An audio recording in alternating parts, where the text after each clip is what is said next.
For the first time in a generation, the moving trucks in Austin, Texas were pointed the wrong way. The last time more people left this county than moved into it was the year 2002, back when Austin was still a cheap and unhurried college town on the eastern edge of the hill country. Then came 2 decades of relentless growth, and after that, a 3-year fever that turned Austin into the most talked about city in America. Elon Musk stood on a stage just outside town and promised the biggest boomtown that America has seen in 50 years. For a while, he was right. But somewhere between the record heat and the vanishing affordability, the fever broke. The people who had rushed in began, one quiet U-Haul at a time, to leave. This is the story of how a city got everything it wished for. To understand what was lost, you have to understand what Austin was before the world arrived. For most of its life, it was not a destination. It was the state capital and a university town, a place of live oaks and limestone and slow brown water, where the Colorado River widens into Lady Bird Lake in the middle of downtown. In 1970, Austin had the lowest cost of living of the 100 largest cities in the United States. That cheapness was not a footnote. It was the whole foundation. When rent is nothing, a person can afford to be a musician or a painter or nothing much at all. And so, the artists came, and the misfits, and the students who never left. Out of that cheapness grew a culture that Austin would eventually put on its own airport signs. The live music capital of the world, the banner said, and for once the civic boast was close to true. Music played in the grocery stores and at the city council meetings and in 100 small rooms along Red River and South Congress. Willie Nelson planted his roots here. Janis Joplin sang her first ragged blues at a converted gas station called Threadgill's, a Depression-era beer joint that opened in 1933. The moment Prohibition ended. Hold on to that name. We will come back to it. The Spirit had a slogan, though the slogan came late. In the year 2000, a community college librarian named Red Wasanich called a local radio station to pledge a donation. And when they asked him why, he said, almost without thinking, that it helped keep Austin weird. His wife made bumper stickers. The phrase escaped into the world. He meant it as a small and unserious thing, a word for the unmaterialistic and the odd, a defense of the unmarketable against the tide of chain stores and glass towers. Local shops even used it to fight off a corporate bookstore and won. For a time, it felt like the weirdness might actually hold. The world got its clearest look at that weirdness once a year, in March, when a modest music conference called South by Southwest swelled into one of the largest cultural gatherings on the continent. For a couple of weeks, the film crowd and the tech crowd and the music crowd descended all at once, and the whole city became a stage. In the autumn, the Austin City Limits Festival filled a downtown park with 100,000 people and 100,000 cameras. These were the shop windows through which the rest of the country first fell in love with Austin. They were also, though few saw it yet, advertisements for a place that could only stay itself as long as it stayed a secret. Underneath the music and the murals, though, another Austin had been quietly assembling itself for decades. In 1967, IBM opened a facility in the city. Motorola followed, and Texas Instruments. And then a young man named Michael Dell started building computers in his dorm room at the University of Texas and turned it into one of the largest companies in the state. Apple came. Samsung came. The hills west of downtown earned a nickname that would later sound like prophecy: Silicon Hills. The seeds of the boom that would swallow the old city were planted by the same city patiently over half a century. Austin was always going to be discovered. The only question was when. The answer was 2020. When the pandemic sent the knowledge economy home to work in its pajamas, a strange new freedom appeared. If your job now lived inside a laptop, you could take that laptop anywhere. And a great many people looked at the map and chose Austin. It had the warmth and the music and the youth, and crucially, it sat in a state with no personal income tax. For a software engineer leaving California, that alone could feel like a raise. The math was intoxicating. Sell a cramped house in the Bay Area, buy a large one in Austin, keep the salary, lose the tax, and land somewhere that called itself weird and meant it. Then, the famous people started arriving, and a migration became a narrative. Joe Rogan moved his podcast to the Austin area in the fall of 2020, saying he wanted a little more freedom and a little less crowding. That same December, the software giant Oracle announced it was moving its headquarters from Silicon Valley to a gleaming campus on the south shore of the lake. And Elon Musk, who had already begun building an enormous Tesla factory in Del Valle just outside the city, confirmed he had left California for Texas himself. On Rogan's podcast, Musk called Austin the biggest boomtown America had seen in half a century. It was the kind of prophecy that helps make itself come true. The venture capitalists followed. Joe Lonsdale, a co-founder of Palantir, moved his investment firm to town. The chief executive of Dropbox came. The dating app founders came, and the influencers, and the crypto evangelists. The financial press gave the phenomenon a name, the Silicon Valley of the South, and repeated it until it hardened into fact. Austin was no longer a place. It had become a BET. The city and the state welcomed the bet with open arms and open coffers. Local authorities offered Tesla roughly $60 million in tax breaks to build its gigafactory, tens of millions of it drawn from a historically struggling school district.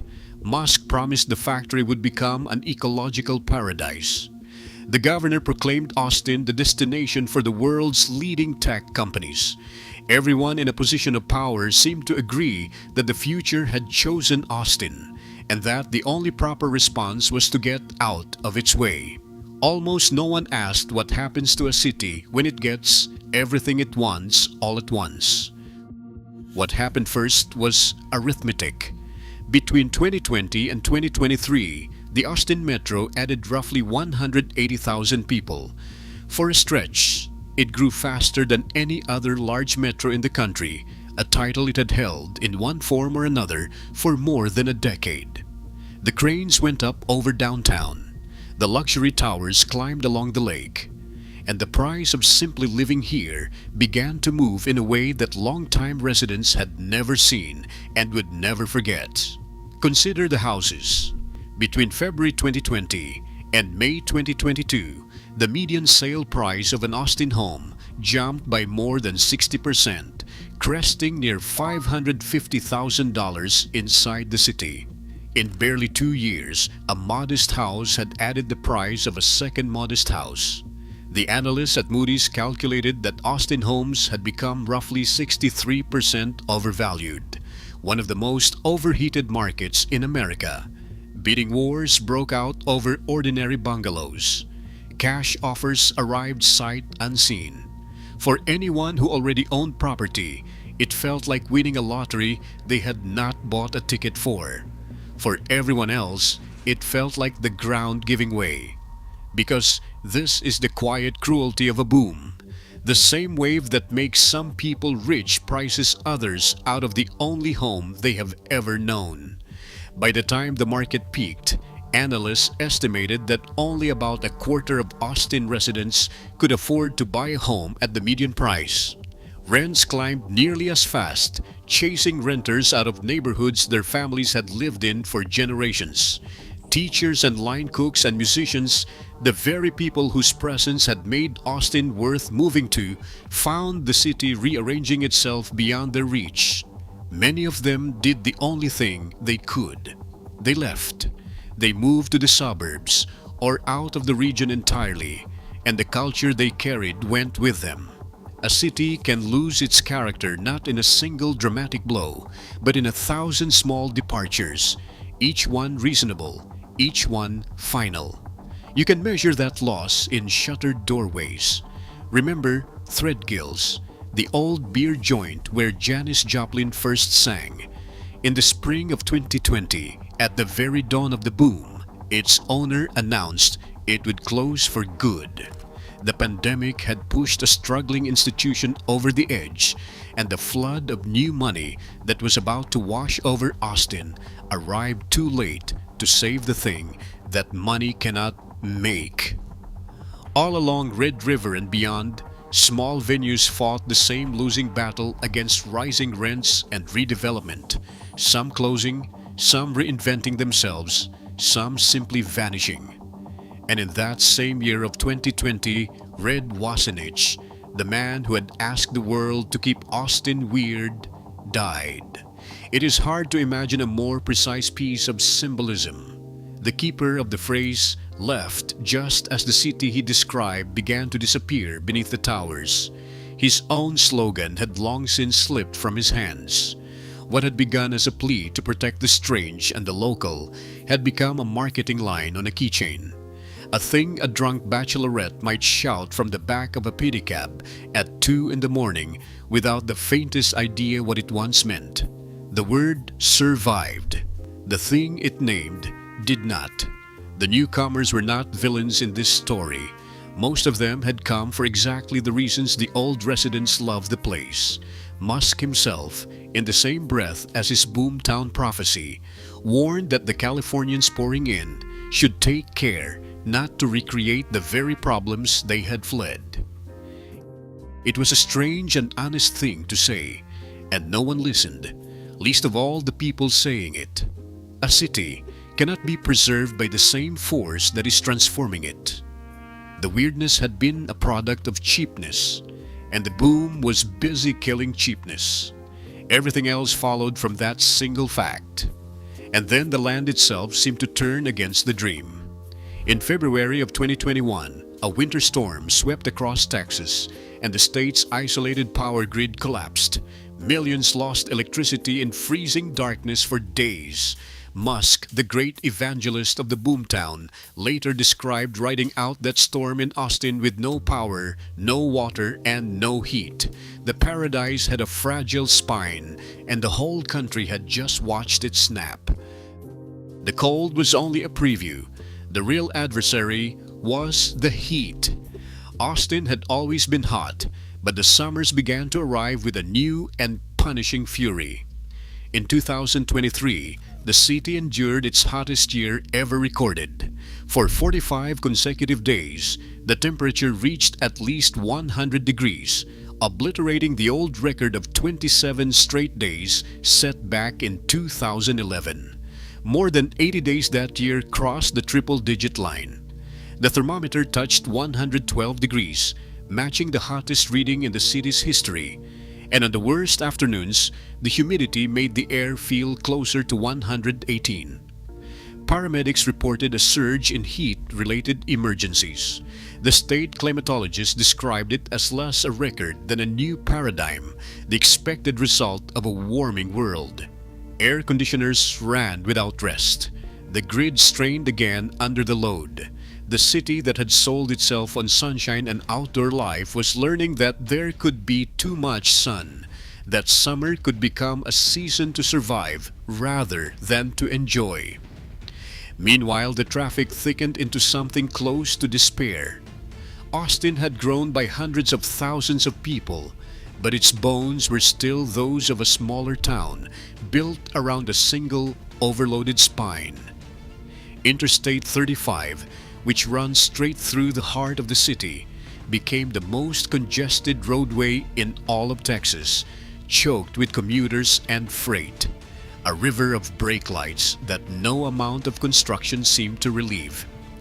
The typical Austin driver lost the better part of 2 full days each year simply sitting in traffic, and downtown the average car crawled along at around 17 miles an hour. The drive that once took 20 minutes now took an hour, and the great highway expansion meant to fix it promised a decade of dust and detours before any relief arrived. The infrastructure of a college town had been asked to carry the load of a metropolis, and it groaned under the weight. For a few years, the money papered over all of it. As long as the market kept rising and the jobs kept coming, the heat and the traffic and the vanishing venues felt like the price of admission to somewhere important. But markets do not rise forever, and around the end of 2022, the tide that had lifted Austin began, unmistakably, to go back out. The houses fell first, and they fell hard. When mortgage rates climbed and the remote workers stopped coming, Austin's overheated market corrected faster and deeper than almost any other in the country. Prices that had rocketed up now slid down month after month until the median home sat roughly a quarter below its 2022 peak by the middle of the decade. Builders who had raced to meet the boom found themselves cutting prices on brand new houses, some by nearly a third. The lottery winners of a few years earlier watched their paper fortunes evaporate. The market that had felt like destiny now felt like a warning. Then the jobs began to go. The great tech engine that had powered the boom shifted into reverse. Across 2023 and 2024, one company after another announced layoffs, and the cuts reached deep into Austin. In a single year, nearly 4,000 technology jobs vanished from the region, and the true number was almost certainly higher.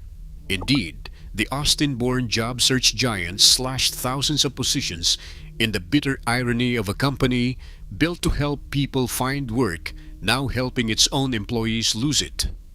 Dell, the homegrown titan, shed roughly 13,000 jobs across its global workforce.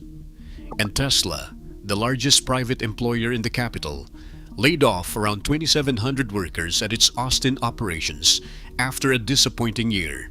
The Cybertruck that was supposed to roll off those Del Valley assembly lines and remake American manufacturing had instead been dogged by quality problems, and the ecological paradise Musk had promised was now shadowed by pink slips. The symbols of the boom started to reverse themselves one by one. Oracle, which had made headlines by moving its headquarters to Austin at the height of the excitement, announced it was moving that headquarters again, this time to Nashville, lured in part by a fortune in tax incentives from Tennessee. The company that had helped christen Austin as the future was, only a few years later, choosing a different future somewhere else. Even the local believers began to hedge. One startup investor put it plainly, that it had always been misleading to call Austin the next Silicon Valley, that the word technology was too broad a promise, and that many of the people who had come chasing it were now quietly wondering whether they belonged here at all. If you're enjoying this history and you want more stories of American cities that rose and fell, take a moment to subscribe, because the tale of Austin's reversal is only now reaching its most telling chapter. Because the deepest change was not in the headlines or the home prices, it was in the direction of the moving trucks. For 20 years, Austin had been a machine for attracting people, pulling in tens of thousands of newcomers every year from across the country. The number of domestic migrants moving into the city peaked at roughly 48,000 in 2020. By 2024, that figure had collapsed to around 14,000. And in the urban core of Travis County, the balance tipped all the way over. For the first time since 2002, more people were leaving the county than moving into it from elsewhere in America. The last time that happened, Austin had been a sleepy and affordable town. Now it was expensive and crowded and hot, and the affordability that had built everything was gone. The city did not empty out. It is important to be honest about that, because the truth is sadder and more complicated than a ghost town. Austin still grew, buoyed now by immigration from abroad, and by babies being born. But the engine that had defined it for a generation, the great domestic influx, had stalled. Austin fell from the fastest growing large metro in the nation to merely one of the faster growing, and slipped from the 10th largest city in the country down to 13th. The people who did leave the core often did not go far. They went to Georgetown and Round Rock and Hito, to Williamson County and Hayes County, and the smaller towns beyond, where in a single year tens of thousands more people arrived than departed. They were chasing the one thing Austin could no longer offer them, a price they could afford. The growth did not vanish. It moved to the edges, leaving the center more expensive and less weird than it had ever been. So we return to the question in the title, and to a more honest answer than a single sentence can hold. It is not quite that nobody wants to move to Austin anymore. It is that the specific dream that sent everyone rushing here has quietly died. The dream was of a cheap, strange, sunlit city where a person could live well without being rich. The boom took that dream, monetized it, and in doing so, destroyed the conditions that made it real. What remains is a larger, wealthier, hotter city, still beautiful in places, still musical in pockets, but no longer the bargain paradise that launched 1,000 relocations. The thing people were moving toward is the thing the move itself erased. There is an old and cruel pattern in the history of American places. A town is discovered for its authenticity, and the discovery consumes the authenticity. The gold rush ends, and the miners drift away, and what they leave behind is not the place they found, but the place they made. Austin was warned, even by the man leading the charge, not to recreate what it was fleeing.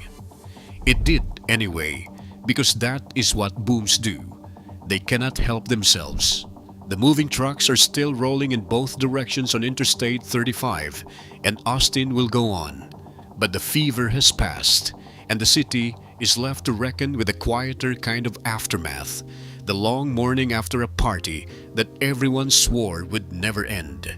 If this story moved you, the video on your screen tells the tale of another American city that boomed too fast and paid the price. It is worth your time.